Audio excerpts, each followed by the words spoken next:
And it's not just heating the house that you can do with wood, we're also heating some bacon. Hello everyone. Today I am talking to you from my in-laws, from my mother and father-in-law's place. And we're going to be talking mostly about firewood, but it would be remiss of me not to mention that they are avid poultry keepers, just as we are. And as you can see, they've had to put all of their birds under cover, just like we have. Only they have significantly more of them, I think.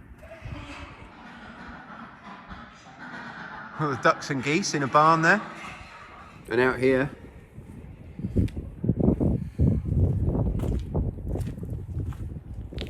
lots and lots of individual pens.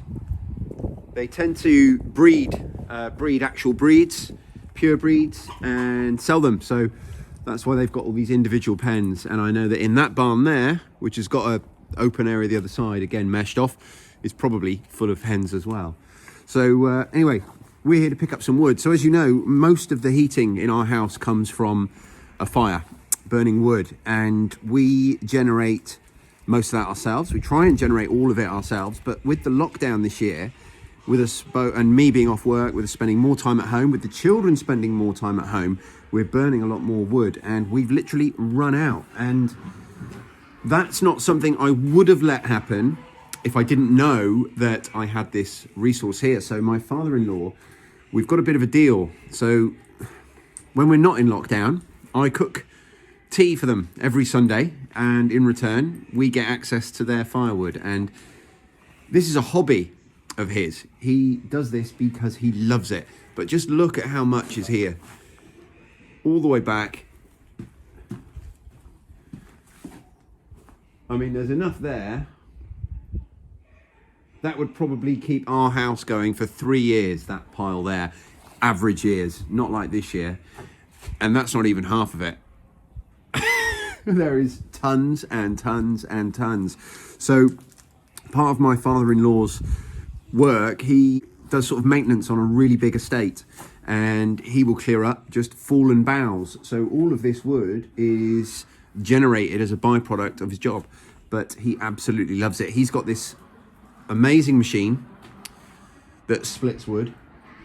You see, you put the wood in here, and this piston pushes out and splits it on this blade, which is kept nice and sharp, and that connects up to an old tractor that he's got.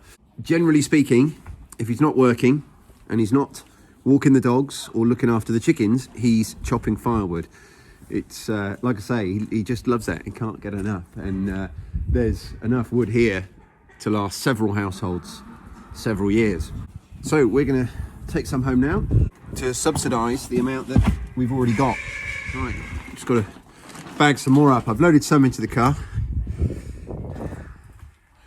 as you can see, and I'm just going to bag some more up now. So I know that there's a pile here specifically put aside for us. It's just the right size for our fire, and it's all seasoned and ready to burn. So I don't know the difference between what's what here in terms of how long it's been here, but my father-in-law would, and he would just by looking at it, to be fair. But it's really important. This is the perfect environment to season your wood in. So basically, as you can see, it's under cover, it's under a roof, but it's got loads of airflow, which is, hello there, which is gonna mean that it's able to dry out chemically. So it's a weird thing, and I don't know the terms, so the terms might be wrong, but basically what you want is the biology of the wood, the chemical structure of the cells, the moisture that's held within them, you want to dry out. And that's not something that's going to happen overnight. You can put them in the sun for 48 hours and they feel dry, they look dry, but within the cells of the living wood is going to be all that moisture, because that's what all living things are made of. You know, a high portion of it is water. So you want to leave them covered like this, but with access to this airflow for at least a year, really. So any wood that you're chopping now, the wood we chopped this year that you saw us fell a couple of small oak trees. Well, that's sat now seasoning in a pig ark, and that's going to be burnt next winter. So once it's seasoned, and that basically means it's all dried out inside, you know, the chemical and biological structure of the wood has dried out, then it's seasoned and you're not going to unseason it. Now, if you leave it out in the rain, you can then dry it out because you're talking about a different process there. You can dry it out in a week or two, but that's not to say you want to get it wet, because the other thing you'll notice here, they're all kept up off the ground. So stored like this, in this environment, off the ground, free from damp, this wood will store for years, literally years, quite happily.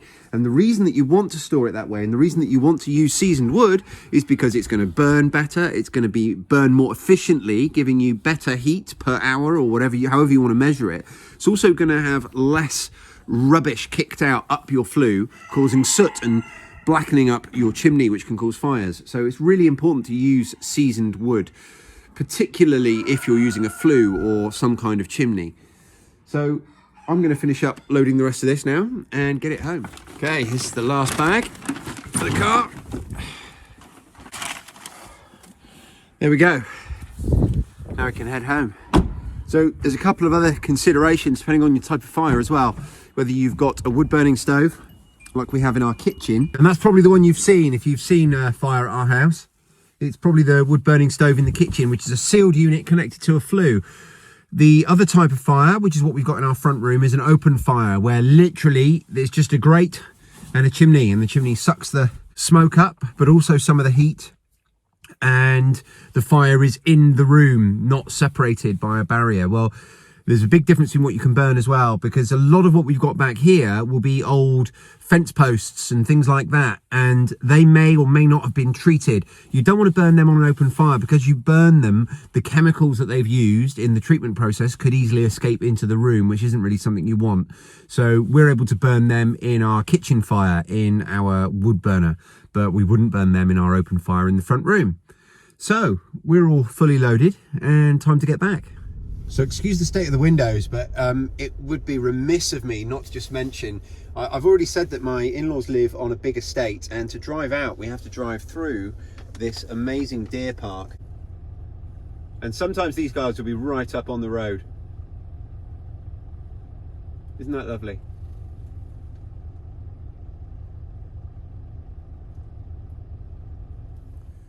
So I've just got home now, I've rounded up the troops. My wife is at work, it's an inset day, so the kids are at home. My wife's at work, I go back to work tomorrow. And I've rounded up the troops. I've got a gang of children all going to help me with the wood to earn points. Points gets them extra time on the Wi-Fi. So I say I'm back to work tomorrow. Really, I'm back to work today because I've already been to go and look at a job that I need to price. I've got an extension that I need to price, and I've got a planning permission that I'm putting together for someone for a double garage that I'm going to be building once the planning's gone through. So I've got plenty of work to do. So I'm going to be sat in my office for most of this afternoon, but with all the wood in, I've just opened up the fire again to get that going. And up this end of the house, so our house is a bungalow, and it starts all the way down there. Let me show you. It starts all the way down there, and that's my boys' bedrooms, and then our front room, then my daughter's room, our bedroom, and then we come up here, and this is the bit we live in, and this is our kitchen. And in this kitchen, which is a kitchen diner, it's a lovely big space, but all we've got is one little radiator, and you wouldn't even notice if it was on, and they're not on. But if we turned it on, it just doesn't heat this room. So this really is the only heating we have at this end of the house, which is where we live, certainly the adults. My children tend to stay in their rooms because they'll either be homeschooling, or they'll be outside, or they'll be, perhaps, if they've got enough points, playing on their gadgets. So this fire is so important to us for our lifestyle, for how we live. Like I say, we live in this room. If I'm awake, I'm either outside, I'm working, or I'm in the kitchen. The fire that we had here before, I've mentioned this on the video before, it was condemned by the chimney sweep last year, just before Christmas, and probably 3 weeks before Christmas. And we were at our wits' end. We didn't know what to do, because we were all off work, and this end of the house was going to be freezing. So luckily we found someone who was able to come and install this and get it certified. It's a very budget version. I think the the fire was about 300 or 400 pounds. But it's fantastic. It does something the other one didn't. So this one, we can fill it up, get it going. As long as we fill it up, if we then shut it down by pushing this in, and what that does is it reduces the amount of air that can get in. There's like little air holes in the back. And as we know, the fire triangle, the three things that fire needs are fuel, oxygen, and heat. Well, we can give it all the fuel by filling it up. It's already got the heat in there. But if we deprive it of oxygen by shutting that down, the fire goes right down and hardly burns. And it keeps in all overnight. So we can do that once in the morning and once at night, and then this fire is just giving off that ambient heat all the time. And then of course, if we want a little bit of a boost, we open this up like I've just done, and in a minute or two, we'll start seeing flames. And now we've got enough wood, I can put a bit more in there and kick out a little bit more heat. That's better. So the fire's getting going nicely down there, starting to warm up in here. And I'm about to have a coffee, a decaf coffee again, third day. So I have one regular coffee first thing, and then it's been decaf the rest of the day, and then I'm going to have the last of that sausage meat that we kept out. Remember, I made 3 bags or 4 bags of sausage meat when I processed the pig, so we kept one out straight away, and me and my sons have been getting through that with sausage and egg muffins. Well, it's the last of it today in the oven there. Sausage, eggs, all from the garden, and my homemade ketchup. The only thing that is not home produced here is the muffin, and I need to step up my baking game. I'm well aware of this. For these challenges that I've got coming up that I've been talking to you guys about, the self-sufficiency challenges where I'm basically going to be living off only what we produce ourselves. I'm going to allow myself the ability to barter. We live next door to a bakery. So I've already spoke to them, and I think it's going to be okay. I'm going to be able to trade a load of eggs for a big bag of flour. So what I'm going to start doing very, very soon is get a sourdough starter going, and I'll do a separate video on that, because I think when it comes to living for a month just out of the garden, I think being able to have some sourdough is going to make a huge difference. I really need to start upping my baking game, because otherwise the only carbohydrates, really, the carbohydrate elements of my meals, they're all going to be potato. And as much as I love potato, I don't know that I want every single meal to be based around potato, breakfast, dinner and tea. I'm going to settle in to a nice breakfast by the fire and a nice decaf coffee. So as much as I've been enjoying our sausage and egg muffins, I'm not mourning the end of the sausage meat, because as of tomorrow, I think our first lot of bacon is going to be ready. So that will step up and take over. So just quickly, this here, this is some firewood that's been seasoned but has got wet.